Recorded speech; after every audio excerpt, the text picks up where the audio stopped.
Hey everybody, and so it begins. I've been talking about this stuff for quite a while, and I want to say before I get started with today's information, and I try to say this every live where I'm talking about this stuff. I don't know how all this is happening.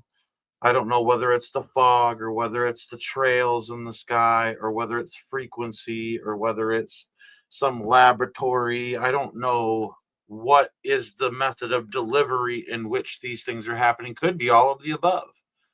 All right, but all I know is that things are worsening, and like Rahm Emanuel, who used to work for the Obama administration, said. I think he was also the mayor in Chicago at one point. He had said, "Never let a good crisis go to waste." It's This is about the end game and where it's taking us, where it's leading us, and I find it interesting that we're at this junction, this crossroads, this fork in the road again. Um, so I'm just going to start with today's information. Again, you know, uh, last time I reported France, the French Polynesia island, Spain, South Korea, Thailand, um, all have, you know, declared an epidemic. Okay, we talked about this last time. Um, some new places that are potentially looking at declaring an epidemic. One is the United Kingdom, which is having high activity with 50% positivity in tested samples. Early season start. Hospitals under pressure from subclade K cases. 87% of H3N2 detections. They're saying that the potential for a declaration is likely. Portugal, surge in cases with increased mortality linked to flu. Activity growing, peak anticipated in early January, they're saying, for Portugal, but possible for a epidemic declaration. Ireland as well, Slovenia, Serbia, Montenegro, Kyrgyzstan, I think is the way you would say that, Kyrgyzstan. Uh, all possible. They're monitoring things very closely. And other European countries like Germany, Italy, and other World Health Organization European regions, or the World Health Organization European region, are also at high levels. In the Americas, the WHO is urging heightened surveillance due to global subclade case spread. Um, as of January 3rd, 2026, there are 12 states that have school closures due to the flu. In Alabama, there are several affected school districts. In Georgia, there are 3 affected school districts. Indiana, several. Iowa, there's at least 4 affected school districts. Kentucky, there's some. Louisiana, there's some. Missouri, there's some. New York, especially. Ohio has some. Oklahoma has some. Tennessee has some. Texas and Virginia have some. And this is they close these schools anywhere from when there's kids absent up to 20 to 30%. Now, um, with that being said, this is just for the state of Michigan. Okay, just for the state of Michigan. This isn't for any other state, but you can see that the flu-like disease. Hold on one second. The flu-like disease here. Uh, you can see the numbers for previous years, 2024, and I even said last year. I said it's looking pretty rough. That last year I was like, this is abnormal. And you can see last year in 2024, it was pretty high, 313,000 at this week. This is week 52. They just came out with this report, just came out with it, but we're still behind. Remember, we're always a week behind. And I have some crazy information to share with you guys. That's pretty crazy. But I'm just sharing, because I pay attention to Michigan because I live in Michigan. But we're up, you know, over 15,000 new cases, and with the other cases for the previous years in this week, there's not a whole lot of change. All right, it's pretty much the same. But with 2025, and we're now in 2026, obviously, but in 2025, in December, all right, this is for that final week in December. We're up. All right, now it's at 429,743. All right, so that it has gone up. Give me a moment here. Hold on. I'm going to share some other stuff here.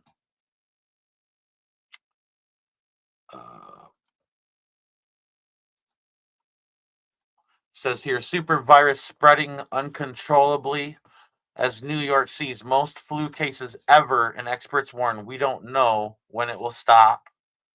This was put out December 31st. So this is updated 1st of January, and we're already on the 3rd of January. Today's the 3rd, for on the East Coast here.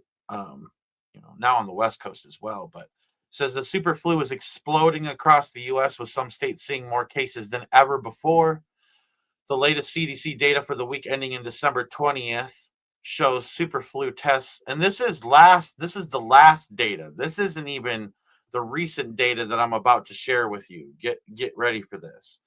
The latest CDC data for the week ending in December 20th shows positivity flu tests are up 53% compared to the week prior.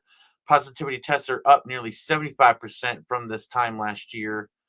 During the week ending in December 20th, the number of people hospitalized surged from 51%, and the number already in hospital has nearly doubled compared to the same period last year. So this thing is exploding. Like, this is absolutely exploding.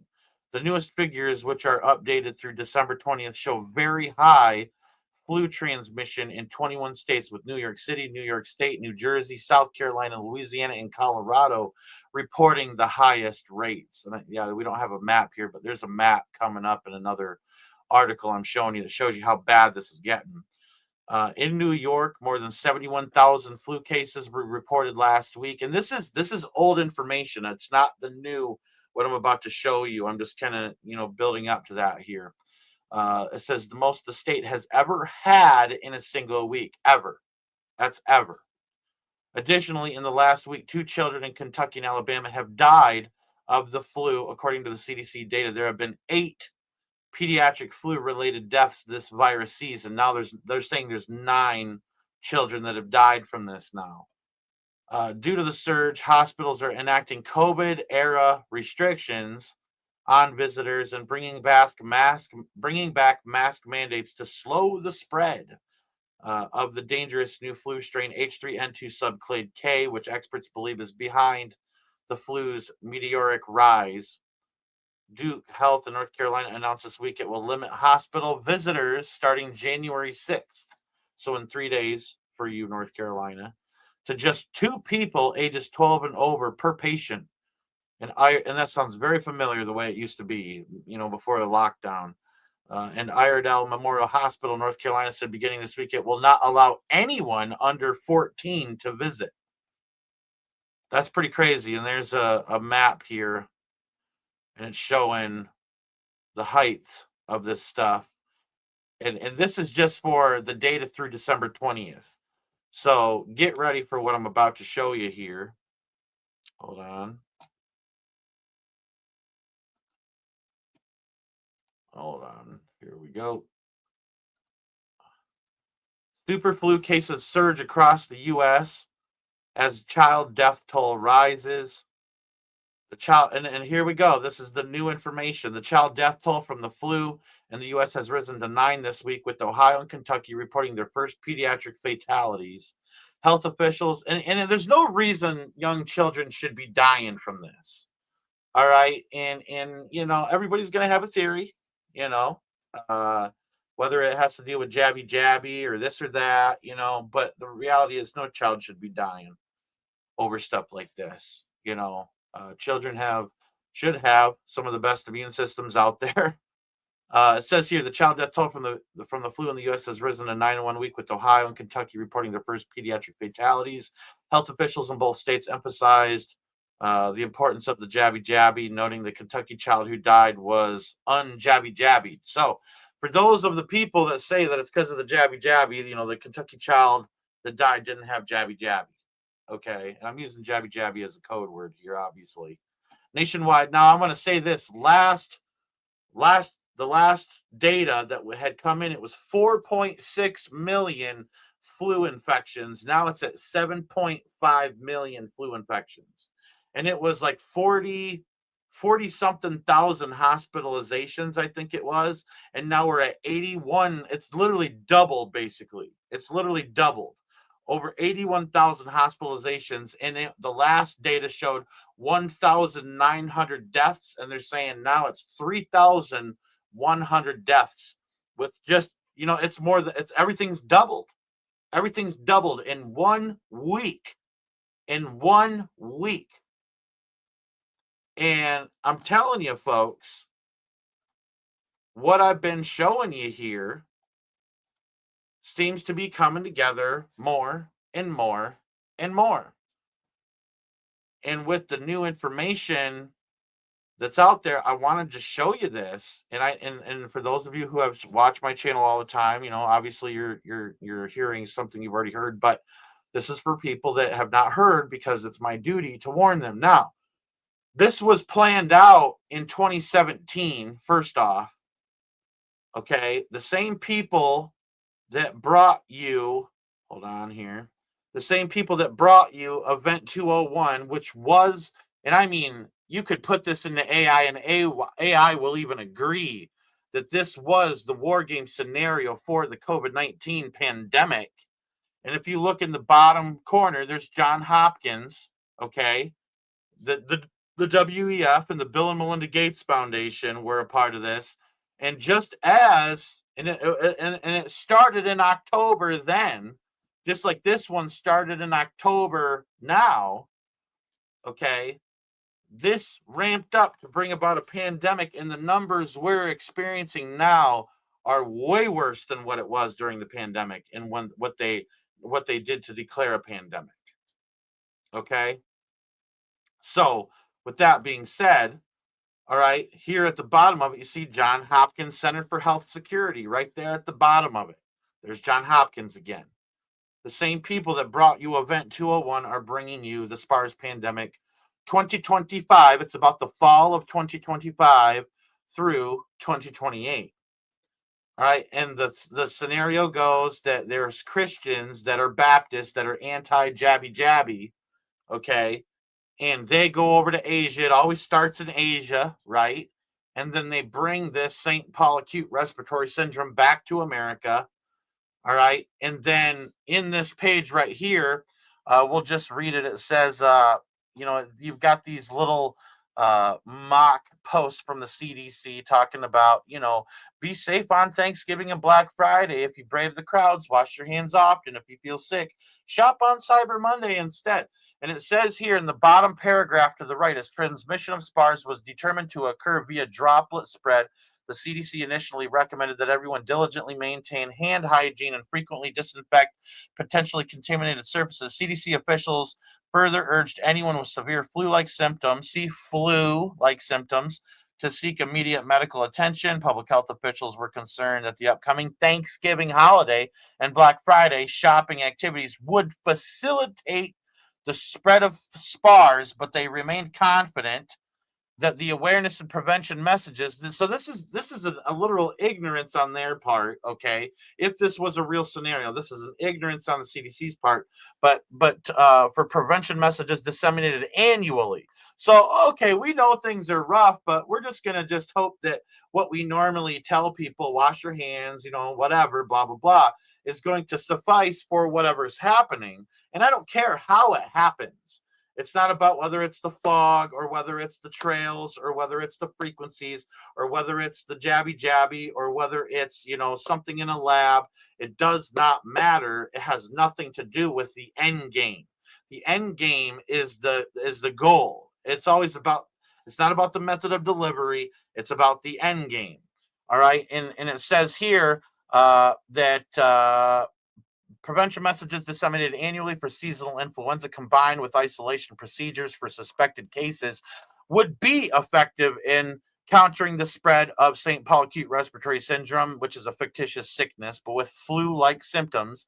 These messages were spread via a variety of traditional and social media sources. So now, what we're seeing, in my opinion, and I've been watching this from the very beginning. I've been watching this for the past 2 years, been looking at this document. I thought in last year that it was the beginning of 2025 when this thing would kick off because the flu was so bad in the pneumonia, and we haven't even seen that stuff yet.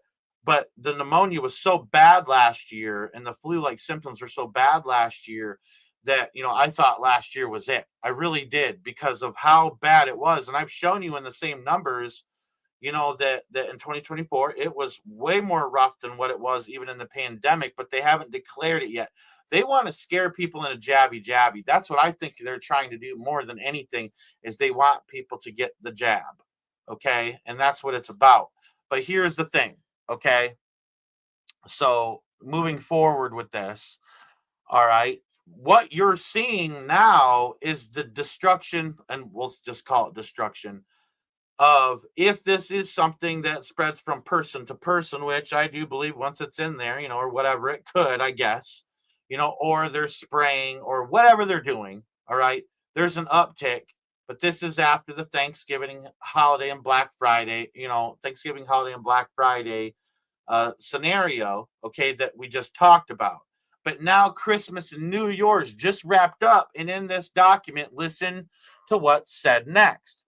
It says, over the Thanksgiving holiday and Black Friday, and this is the top paragraph here, however, fewer infected persons remained home, thereby enabling the spread of SPARS beyond the Midwest. Second SPARS transmission was accelerated by infectious individuals who had not yet become symptomatic.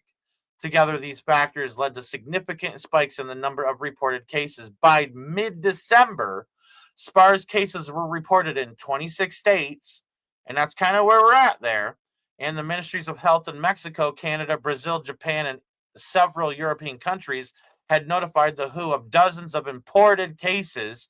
There was widespread concern in public health circles that travel over the Christmas and New Year's holidays would spark a global pandemic. The World Health Organization, which had declared the SPARS epidemic to be a PHEIC on November 25, was actively engaged in preventing further spread of the disease. Initially, however, the World Health Organization's efforts promoted interventions originally designated or designed for influenza and other similarly respiratory pathogens, such as hygiene, social distancing, and isolation of suspected cases, all of which were less effective against SPARS. So here's the thing, okay? They said it's going to spread after your Black Friday, your Thanksgiving, and then they're saying it's going to spread after your Christmas and after your New Year's. There is nothing more intimate holiday season-wise than Christmas. Families gather on Christmas during that season, and then they'll gather one place, and then 3 days later they'll go to someone else's houses. When I was, I'm a pretty vigilant neighbor, and I'm one of those people that I feel kind of like my neighborhood needs me. We just had some really violent crime in the area recently where I live, and I'm just on the watch. And my neighbors have asked me to keep watch, and I have no problem doing that for my neighbors. I care about my neighbors. I have really good neighbors. I'm very blessed with the neighbors that I have. And what's interesting is that, like, I watch. I'm always peeking out, making sure everything's okay. And I noticed that 3 days later, after Christmas, the elderly widow across the street, her family showed up, for their Christmas. And it's really sad that they wouldn't come visit their mom or their grandma on Christmas. But they go and they meet elsewhere. They go where the best presents are at, and they have these big meetings and gathering, and then they take it and they go over here, and then they go over there, and then they go over that way. And it spreads around. If this is something that can spread like that, all right. I don't know if it is or if it isn't. I don't know if it's fog or trails or frequency or whatever. I have my theories, but that's irrelevant. It's about the end game. And so things, these gatherings facilitate this stuff. Okay. And then it can spread. And there's nothing more personal, there's nothing more intimate than Christmas, in my opinion. All right. Maybe Valentine's Day, but you're not in big crowds. It's usually like you and your significant other on Valentine's Day, going out and do something, going back home and watching movies. But so my point is that Christmas is is indicative of something coming, and we're about to see, I believe. And from this is what I think is happening from Thanksgiving, because these are the numbers. This is for, I think it's the 27th of December. That's what's out right now. We're a week ahead, but what we're seeing is from Thanksgiving. All right. In just the edge of Christmas. We haven't even begun to see the numbers spread from Christmas and New Year's. And so I think in the next one or two documents that come out about where we're at, it's going to jump tremendously. I think we haven't begin to, like I said, the peak will be in January because that's when people are done gathering, right? And I'll be honest with you, and I'm not going to hold back from you. I did some searching and all that stuff, and it's not confirmed or anything like that. But like, there's talk about events being shut down already. So it's went from school closures and online learning in specific areas in 12 different states right now to mass mandates in hospital areas all across the board. And now they're saying in certain areas that they're not even going to allow visitors. This is literally the same crap that they did to us before. And let me remind you, they didn't lock us down until March, until mid-March. I remember it was like December 10th, December 11th or 12th, around that time frame when they finally locked us down in 2020 for the COVID-19 pandemic that lasted 2 years. Okay, 2 years. So we're not even there yet. All right. And so this is what I think they do. I'm just calling this out here. So they allow something to spread. They spray or frequency or whatever, and then a whole bunch of people get scared and go get jabby, and then depopulation begins, and they blame said deaths on said sickness that they promoted in the first place. Does that make sense? Raise your hand in the live chat if you agree with me there. Because that's what I see happening. All right. I calls it as I sees it. All right. And I think we're entering into something here. Okay. They're telling us what they're going to do to us. And we know that they have this Agenda 2030 that they want to fulfill, and they want to see the world like in Last Live. And you can go watch the last live I did on sickness. And at the end of the live, I kind of show you a video where it's like, this is what they want the world to be like in the year 2030 to 2035. And they're not going to give you 6G until that time, because you're going to need it for the tracking and the data tracking and the digital ID and all that stuff.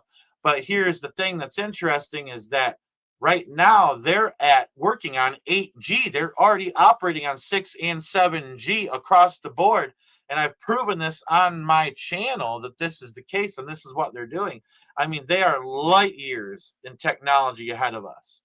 Me and Sister Miss Mercy Morgan, one of my moderators, we were talking, and she was talking about how I can't remember where, and I didn't watch the video she sent me, but because I believe her, but she said they had like a hologram or a digital image of Jesus rising out of the sea as in some other country somewhere. That's wild to me.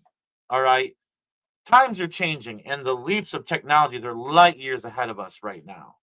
And so, with all this being said, this is pretty nitty gritty here. Give me a moment. I'm gonna share more with you here. Um, yeah, I already shared that one. So, New York is saying reports record-breaking number of flu hospitalizations in a single week. And that's what I told you. Whatever this thing is, whatever is going on, whatever is causing this, it's exploding. Literally exploding. All right. And so look at all the purple states here, and I know this is a video. Okay, there we go. Hold on, let me make sure you're seeing it. All right, there we go. So before, these were all just red states. These were red states. New York City was the only one that was purple. Okay, and so that's very high. That's at the peak. And this is just week 51. We're in week 52 now. You see, they hold us back a week to 2 weeks of information on purpose because they don't want everybody to know where it's all going. You see what I'm saying? They want to keep people in the dark. And if you notice, all across the board, there's no more green states. Before, there were a ton of green states last, the actual, I think it was week 50 to 51. There were actually some green states, but you're seeing everything changed in the direction of dark red. This thing is running rampant, dude. And I don't know about Alaska. I don't know why Alaska stays white the way that it does, but that's something I noticed. Even Hawaii, even these islands, they're starting to one by one, even Puerto Rico, it's all getting worse. And so, like I'm saying, this thing's exploding. And I mean, honestly, they're saying they never see nothing like it. But they want to hold back that information because they need it to spread. They need it to spread. I'm trying to warn people, hey, I'm not saying, I am one of those people, like, I absolutely want nothing to do with like social distancing, chin diapers, all that stuff. I don't get into that, okay? If you go to a store and you're on private property and they ask you to mask up, you have to. I know law enforcement, and law enforcement's hands are tied when that's the case. If you don't want to leave and they're telling you to leave, if you don't mask up, and in law, they say we're going to call law if you don't, because you're on private property, you can be arrested. So, I mean, take that as you will, but so I don't mind, like, say, having to do something like that to go to the store and shop or whatever, because I'm not one of those people. I'm going to sit there and buck the system. I'll take that thing off as soon as I get outside. You know what I mean? I don't care. And I won't wear it anywhere else. But the thing is like, washing your hands, not touching your face when you're in public, things like this, probably good practices to do right now. And, uh, I've shown in past lives, and I'm not going to do it right now, but I've shown in past lives. If you watch any of these past lives where I'm talking about the flu, I'll talk about I'm cleaning my office and I'm going to move some objects around that are good for you to take care of and to do, and that would be a smart thing as we're entering into this season. There's also, I've had people email me and I've shared this information with them. There's something that you can take that's over the counter that will hammer this thing. And we'll just say it's very close to the equivalent of Tamiflu. Okay. And so there are things that you can do to prepare to be ready for what is happening, but there is something big going on. And I myself will say that they always tell us what they're going to do to us. And I think that when it comes down to the scenario of the SPARS pandemic, I I tend to believe it's playing out. I look at the evidence. I look at the evidence that's been set before me, and I say this doesn't look good at all. And so take it, if take it how you will. You know, you can turn your nose up at it and say I don't care. You can say this is more mumbo jumbo. It doesn't change how I'm going to approach things. I'm just trying to bring you the information that I'm looking at as I'm getting it, because that's my duty as a watchman. That when things are popping off, to sound the alarm and say, "Hey, look, heads up." And so, you know, it's obvious that something is happening. There's a huge uptick. Go look at the map before, and I mean, there's all sorts of green states, especially in the rural areas. I know lots of people who are sick. It's pretty crazy stuff, to say the least. And so, please be safe out there and pray, pray, pray, pray. The biggest protection you have from anything, whether it's fog, whether it's the trails in the sky, whether it's the frequencies from towers, whether it's something that's in a lab, whether it's something that's just the flu, whatever it is. God is our ultimate protection. Jesus is our ultimate protection. But also washing your hands, not touching your face in public, things like that. Just using common sense. Just using common sense. When I'm in public, I swerve people anyways. I don't care if there's a sickness or not. I'm really like, and I'll be honest with you.